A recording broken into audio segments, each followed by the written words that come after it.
Tudo na natureza é muito organizado. Quando o negócio não está organizado, não funciona. E ele não funciona quando o ser humano vai lá e mete o dedão onde não é chamado. Vem cá que eu vou te explicar de uma maneira bem simples e direta sobre conteúdos básicos de ecologia.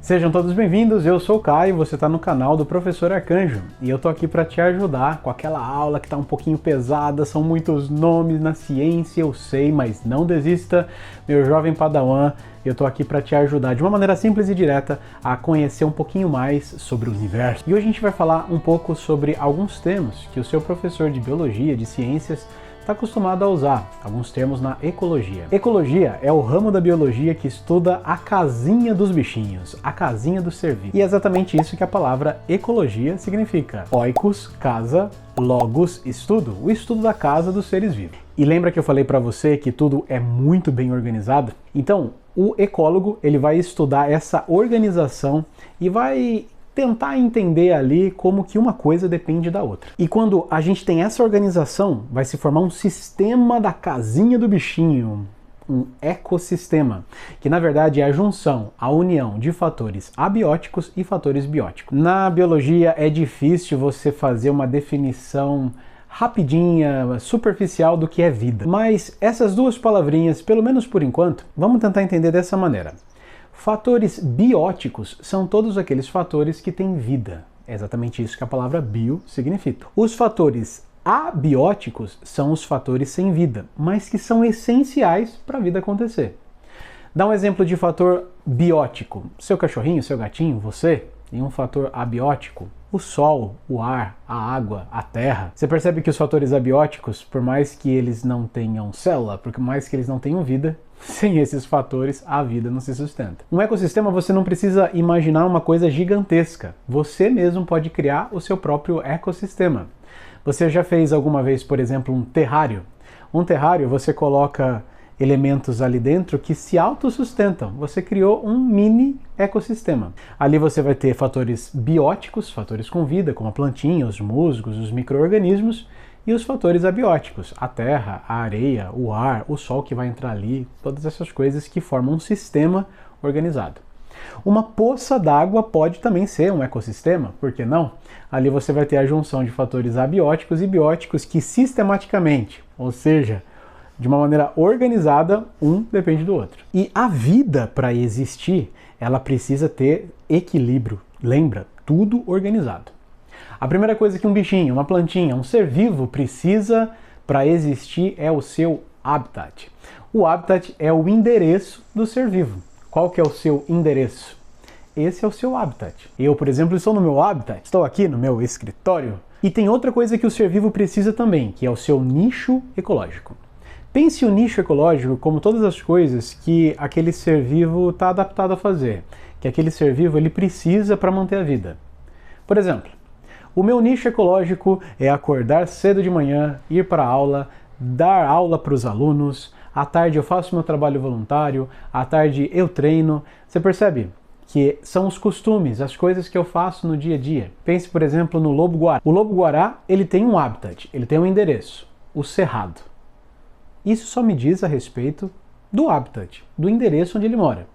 Qual que seria o nicho ecológico do lobo-guará? O lobo-guará ele vai ter todos os seus costumes, tudo que ele precisa fazer no seu dia a dia. Ó, vou comer frutinhas, olha, eu vou comer alguns roedores, olha, vou casalar nesse período do ano. E são os costumes que o lobo-guará tem. Então veja a diferença. O habitat é o endereço do bichinho. O nicho ecológico é o que ele faz no dia a dia, é o que faz o lobo-guará ser o lobo-guará, é o que faz o Caio ser o Caio e você ser você. São os nossos costumes e as coisas dependentes para que a nossa vida continue. E também você pode criar um micro-habitat ali, com um nicho, com todas as coisas que aquele ser vivo precisa. De boa, isso pode acontecer também. E a vida, para existir, ela vai fazer alguma manutenção. Ela segue um projetinho celular que tem ali no código dela que vai fazer ela manter a vida naquele nicho. Pense um pouco, por exemplo, no elefante africano. Ele está num local muito quente, Mas você sabia, por exemplo, que aquelas abanadas nas orelhas dele, quando ele mexe daquele jeito, ele está fazendo a circulação dele funcionar de uma maneira que resfria o corpo? Ou seja, no projetinho do elefante nós temos um ar-condicionado embutido. Olha que top! E isso funciona com outros bichinhos, com outros seres vivos também. Por exemplo, a borboleta monarca, ela tem o costume de fazer migração.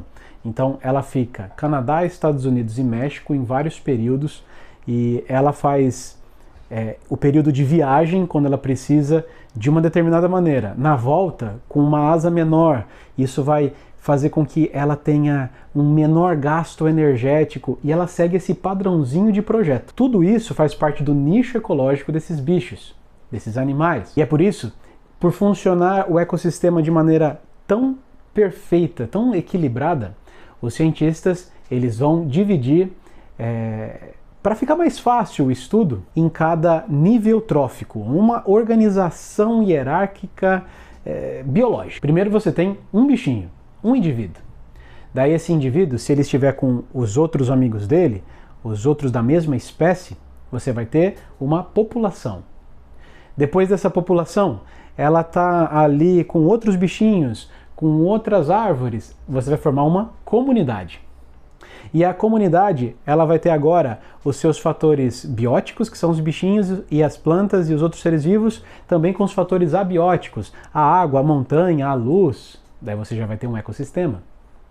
E quando você organiza um ecossistema, partes todos ali de maneira dependente ou interdependente umas dos outros, você vai ter um bioma. E quando você une todos os biomas do mundo, você vai ter a esfera da vida, também chamada de biosfera. Mas é claro que um bichinho, um ser vivo, ele não só se relaciona com os fatores abióticos, ele também vão fazer uma interação com outros bichinhos, com outros seres vivos, com outras plantas. Nós vamos ter dois tipos de interação: as interações harmônicas e as interações desarmônicas. As interações harmônicas são aqueles tipos de interações onde tá todo mundo bem, tá tudo muito bom, ninguém sai prejudicado. Uma dessas interações é o mutualismo. Você já viu por exemplo, numa árvore, talvez na frente da sua casa, aquelas partes cinzas, cocrantes que você... Aquilo ali é uma junção entre uma alga e um musgo, e a gente chama aquilo de líquen. Ele não faz mal nenhum para a sua árvore. Na verdade, ele é um excelente bioindicador, mostrando que ali o ar está puro. Um ajuda o outro. A alga dando fotossíntese e energia que ela pegou da fotossíntese, e o musgo se aderindo à árvore, tendo ali uns meios de carregar mais comidinha para essa interação. Você também tem o inquilinismo, por exemplo. Plantas epífitas são plantas que crescem acima de outras plantas, em cima de outras plantas. Você pode, por exemplo, ver uma bromélia linda num galho de uma árvore, ou uma orquídea. A orquídea ela vai abraçar a árvore, mas esse abraço não está sugando nada ali, ela não é um parasita. A orquídea tem que ser deixada ali na árvore, bonitinha, linda, maravilhosa. Já as interações desarmônicas são interações onde pelo menos dessa parte da interação não tá muito legal não. Alguém sempre sai no prejuízo. No parasitismo, você tem um ser vivo que vai começar a sugar a energia daquele ser que ele está interagindo. É o caso, por exemplo, do piolho, do carrapato.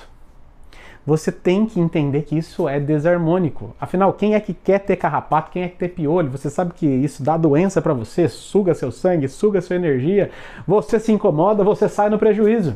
Você pode ter o canibalismo, onde um ser se alimenta da própria espécie. Você pode ter a predação, onde um ser vai lá e se alimenta de outro. Ou você pode ter uma competição, onde eles vão começar a competir por nutrientes, mas como esse aqui é mais forte, ele vai se sobrepor ao outro. Então lembra, relações harmônicas, tudo bem, tá tudo legal, ninguém sai no prejuízo. Já as desarmônicas, pelo menos dessa interação vai sair no prejuízo. E como a gente falou, todo o ecossistema, ele é um equilíbrio perfeito. Fala a verdade se tudo isso daqui não é lindo. Eu não mereço a curtida por ter te explicado essa beleza da natureza, essa maravilhosa organização que a gente tem. Pede mais vídeos aí, mostra pra gente o que você tá precisando e até a próxima. Tá aparecendo mais vídeos aí pra você seguir. Um beijão, fica com Deus.